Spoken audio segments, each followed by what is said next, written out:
Hello everybody and welcome to a brand new Gentech PC product showcase. In today's full-length featured review, we will be covering the brand new ASUS Republic of Gamers G703GX. This particular laptop is going to be top of the line, featuring the most powerful hardware currently available in a mobile gaming computer. The most predominant hardware that makes this top of the line is going to be the Core i9 CPU from Intel and the NVIDIA RTX 2080. Not the Max Q edition, but the full-blown desktop edition. So we'll see when we get to our performance benchmarks how much power we get out of that type of hardware. Other important factors to take note of is the fact that we have a full-blown 17.3-inch screen diagonally. So we have a very large, nice screen to look at, which makes this very suitable for a desktop replacement. But it does mean with your day-to-day portability, you do have a little bit of a larger laptop to carry around. So with our major overview about the system out of the way, as far as the upfront information, let's continue on with our detailed review. The first thing we'll do is going to be unbox everything so you can see exactly what you'll get if you decide to buy one of these for yourself. So as you can see, the boxes are not very detailed. They're very plain flat black boxes. We do have the double box technique being used here. Once we have the internal box open, our laptop is pretty much right on top and ready to access. Once you get your laptop open, you're going to find an oversized cleaning cloth that you'll want to hold on to. That's very useful for keeping the screen clean. And the laptop itself doesn't look too flashy yet, but once we power it up, we'll see all the RGB backlit keyboard options. And we'll go ahead and set the laptop aside as we continue to go into our box. We do have a compartment on the right that is unused, so it just has filler material. And right next to that, in the second compartment, we're going to find one of our power adapters. Just like the other laptops we have reviewed that have the full-sized NVIDIA RTX 2080, this laptop does need two separate power adapters to provide enough power to run that type of hardware. And with the power adapters aside, there's only one more thing to dig out of the box, and then in the center, we're going to find a very small package that is going to have our warranty information, driver information, and of course, all the standard affair.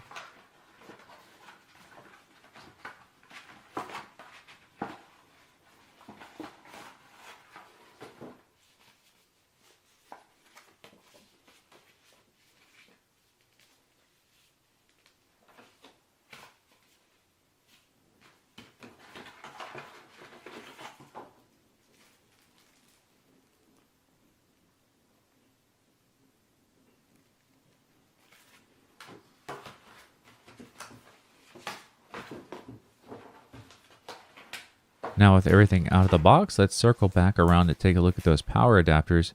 Again, we have two of these, and each one of them puts out 20 volts and 14 amps for a total of 280 watts of power, which of course puts us at a total combined power of 560 watts.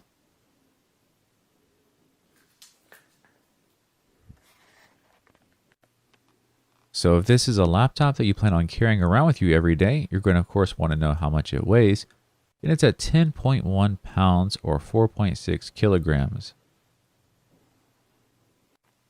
And of course, you probably won't get too far without your power adapters, and that brings your total carry weight to 14.6 pounds or 6.6 kilograms.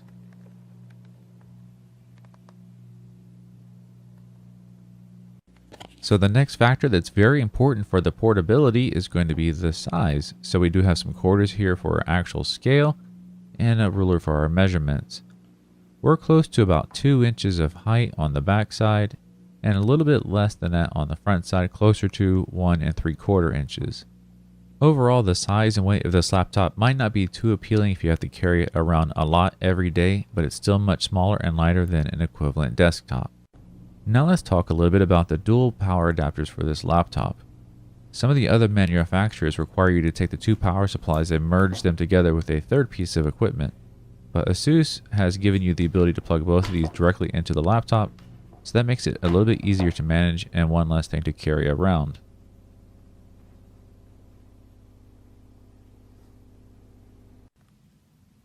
Moving along into the next segment of our review, and we now have the laptop powered on, and you can see what it looks like in a regular operation.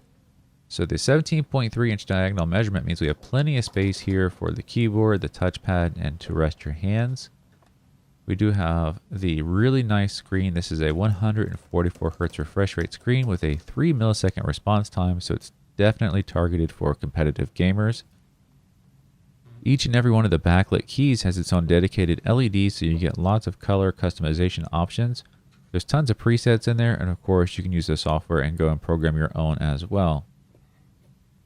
To save you a little bit of time and trouble for hunting through software options or shortcuts on your desktop, we do have a couple of hotkeys for quick access.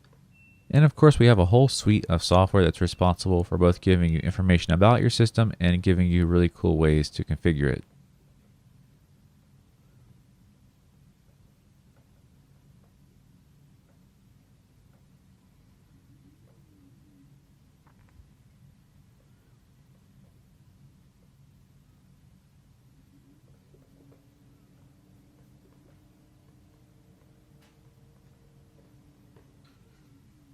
Also, be sure not to forget that with all the high profile features this laptop has, we still have the standards like your HD webcam and integrated microphones. And another really neat thing is the fact that our screen is G-Sync compatible, so that RTX 2080, no matter what frame rate it gives you, you're not going to get any kind of tearing in your games. So we have our performance benchmarks right around the corner, but we have one more thing to do first, and that's to check out our connectivity. Starting on the left-hand side of the laptop, we have our wired network connectivity. That's RJ45. We have a USB 3.1 Type-C port that also has Thunderbolt built in, a USB 3.0 port, and our two 3.5 millimeter audio connections. One of those is going to be for a microphone input and one for your headphone output. Over to the back-end side, we do have some connectivity back here. We, of course, have the two power adapter ports that we saw earlier for charging your laptop and running off of mains power. And we have a mini display port and an HDMI output. And finally, as we get to the right hand side of the laptop, in the very back we have our Kensington lock port. Then we have two more Type A standard USB 3.0 ports, and then we have an SD card reader. With all of the outside pieces and parts now covered, here's one last look at the laptop as far as the colors, the shape, and the form factor, before we go into the operating system and start our benchmarks.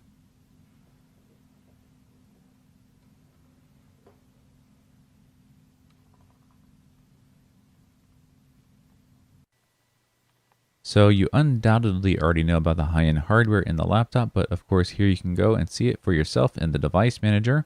The Core i9-8950HK is a tremendously powerful CPU, and it's paired with the full-blown NVIDIA RTX 2080, so the best two pieces you can get right now.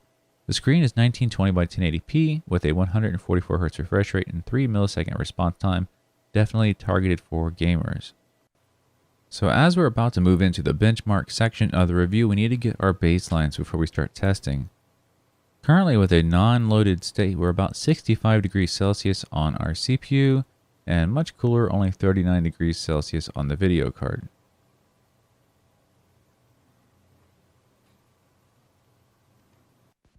Now to get the temperature readings for the stuff you can't get from your system, here is going to be an external infrared camera. And now we can see what's going on with the rest of the heat zones.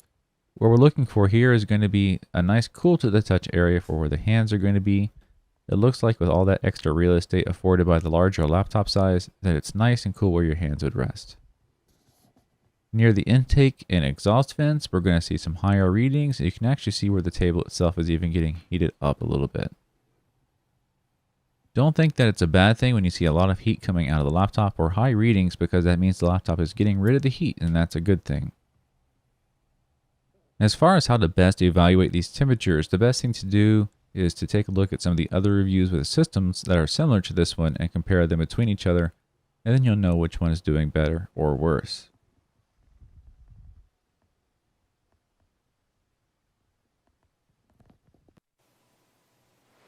So the last baseline we need to capture before we start our benchmarks is going to be our noise levels. This of course can be very important depending on your environment. Right now, not under load, we're about 26 decibels as far as where the side exhaust is. Moving it over to the rear of the laptop shows pretty much exactly the same. And on the other side of the laptop, we're also looking at more or less the same sound.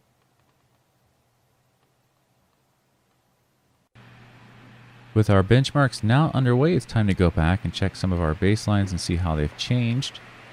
Here you can see the sound levels have ramped up quite considerably, almost 76 decibels on the left exhaust.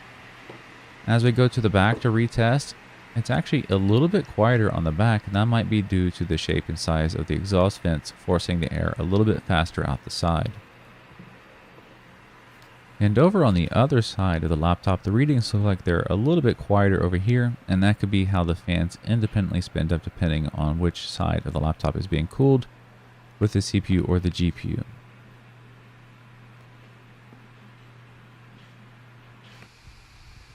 Now we're also going to go back and check the infrared camera and see how the temperatures have changed here. We still see the hand area is nice and cool to the touch, so nothing bad has happened there. You can see the heat is being thrown out of the system quite considerably harder than before. The entire tabletop surface is just covered in the heat. And you can just see the heat's being thrown out of both sides of the laptop, so it's definitely getting a lot of the hot air out of the system and hopefully keeping those components nice and cool.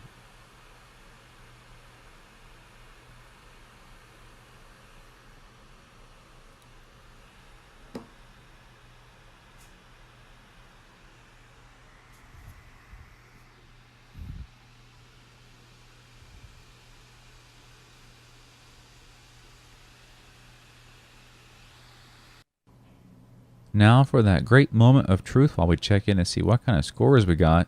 Our temperatures show that the CPU got all the way up to, on the highest core, 100 degrees Celsius. The GPU stayed nice and cool at only 72 degrees Celsius. Now this monstrous Core i9 CPU gets really toasty in every laptop we've tested, but it's still within the normal range of temperatures.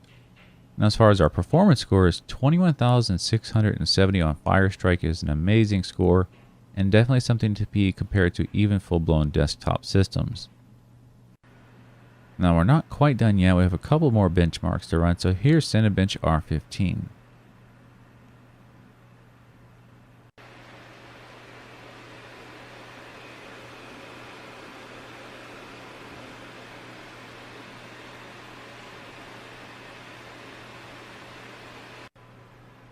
With that finished rendering, we come in with a score of 115.49 frames per second.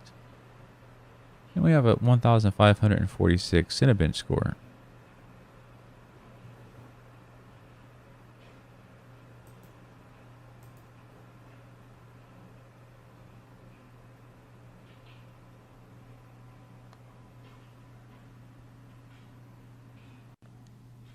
And here's going to be a quick test of the speaker system.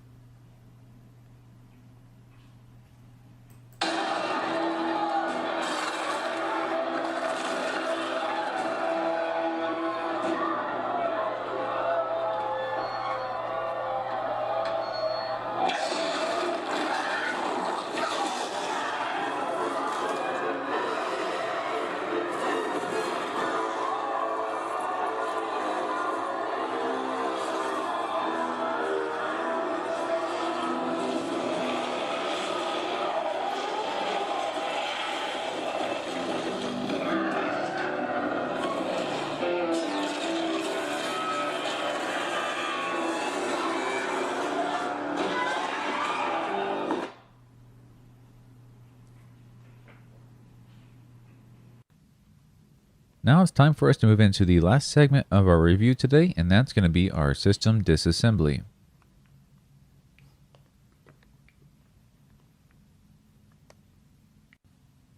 So we have some really good news here, and that's that ASUS went with a very smart system design to make this easy for you to get access. Just one single screw lets the bay door open up and come right off, and this gives you access immediately to all of the user upgradable components. So we have an M.2 SSD already occupied on the left, right next to our 2.5-inch mechanical storage drive. Over on the right hand side, there's a slot for 2 more M.2 SSDs that you can upgrade, and in the center, 2 RAM slots that you can upgrade. So you only have 4 screws that you need to remove to get the plate off of where the extra 2 SSDs can be installed. So that's a very easy upgrade to do. At this point, we're leaving user upgrade land and going into a detailed system disassembly, so we had to remove many more screws. And actually at this point we had to take the back plate off for where the hinges are. And this will allow us to take the entire bottom panel of the laptop off. So as we just mentioned, there's no actual good reason to take the system apart to this level because there's no upgradable parts beyond the ones that are easy to get to. But we're going to definitely take it apart for you just for the sake of our video. So now we can see the nice red PCB, nice and easy, the very large and intricate array of cooling pipes and our large cooling fans. And of course, we'll pull that up here in a moment because our GPU and CPU are underneath of that. Here's an up-close look at those PCIe SSD slots with the M2 form factor and our system battery.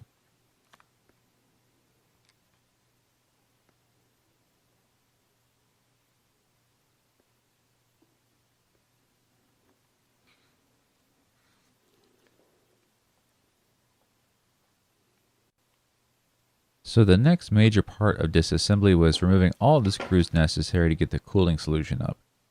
Now you can see the thermal paste and all the thermal pads, and you get actual access to the CPU and GPU. We also went the extra mile and took the battery off of the system, and it's good news to know that if you really needed to, this battery would be replaceable after the laptop has aged several years. Now at this level of disassembly, our review is actually going to be complete. If you were here to learn something about this laptop, to see if you were interested in getting it, we hope that the video was able to answer your questions. And if you just stumbled across it and thought it was a neat video, we hope you enjoyed it. Of course, the next step to take now is to go ahead and check out the video description and find the product page link and click on that. And that'll take you to our product page with the current pricing and availability and the full system specs for this system. Now, if you had any questions that were not answered by the video, feel free to ask those down below in the comment section. We'll be happy to answer those questions for you and everybody else. And also, please do not hesitate to contact us by phone or email if you ever need some personalized one-on-one help. So once again, we just want to remind everybody this was Gentech PC, and we'll see you next time.